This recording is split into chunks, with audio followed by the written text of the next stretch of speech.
Hi, I'm Jamie, also known as the Traveling Baker, and welcome to Tuesday Travel Tips. Also have Kelly Dog along here with me, as usual. And we're going to stay on the theme of packing and prepping for a trip. I feel this is really important. It's almost as important as the trip itself. And by preparing before the trip, you are ensuring yourself to have a less stressful and even better trip. So the things I'm going to share today are really key on an international trip.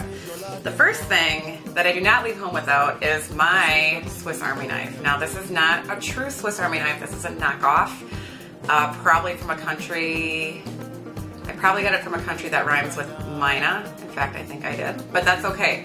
I take this everywhere when I leave the country. Now, again, you cannot carry this on. It has to be checked in your suitcase. So I'm actually going to Orlando next weekend, and I'm a little bummed, I'm a little sad I can't take this because I'm only carrying on a bag, but that's okay, it can stay home.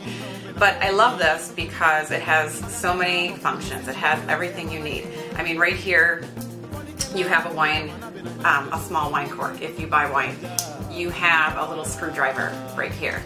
You have a nail file.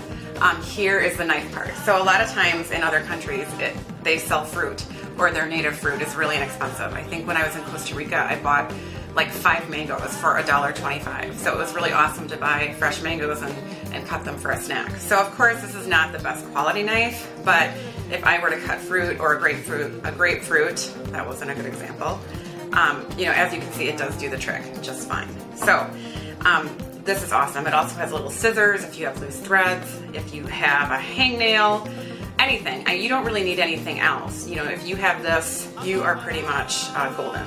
So I would invest in one of these. They are great.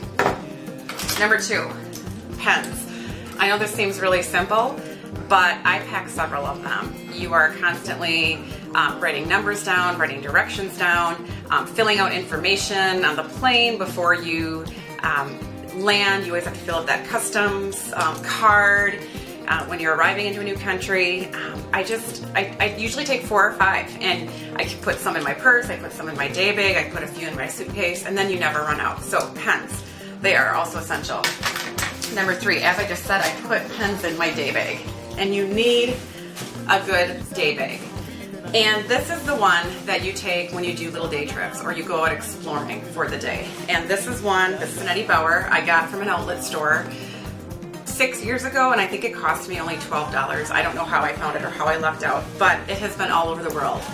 You don't need to get an Eddie Bauer one, you just need one that's durable. You want one with several compartments. That's what I love about this thing. You want one with a pad for the shoulder.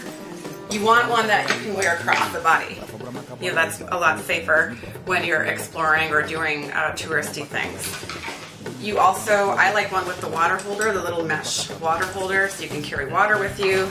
And this has just been a godsend. So you want to invest in a good day bag. You don't even need to take it on the plane. You can even wrap it up and even throw it in your suitcase and take it out when you get to your destination. But a good day bag is key, so invest in a decent one. The last thing I don't leave home without are these wet wipes, or these are actually a Kleenex brand called Splash and Go, and they are just awesome because you can just take one out. You can use it for if you just cut fruit and you have sticky hands. I also never eat food in a foreign country or eat meals without washing my hands or using a wet wipe. With flu season, with germs in these places, I'm not a germaphobe by any means, but I think it's just a good habit, especially again when you're out doing touristy things and you're in museums and you're in restrooms and you're there's a lot of germs accumulating. You shouldn't really eat anything without making sure your hands are clean. So I always keep these in my day bag. I also take several of these. I might take 2 or 3. Put one in my day bag, put one in my suitcase, and just have them. You know, again, if you spill coffee on your shirt, if you need to wipe up something, if you're cutting fruit, if you have sticky hands, anything. But definitely before you eat, you want to use one of these on your hands. So those are 4 more of my travel essentials. I hope you found them helpful to you, and we'll see you next time. Happy travels.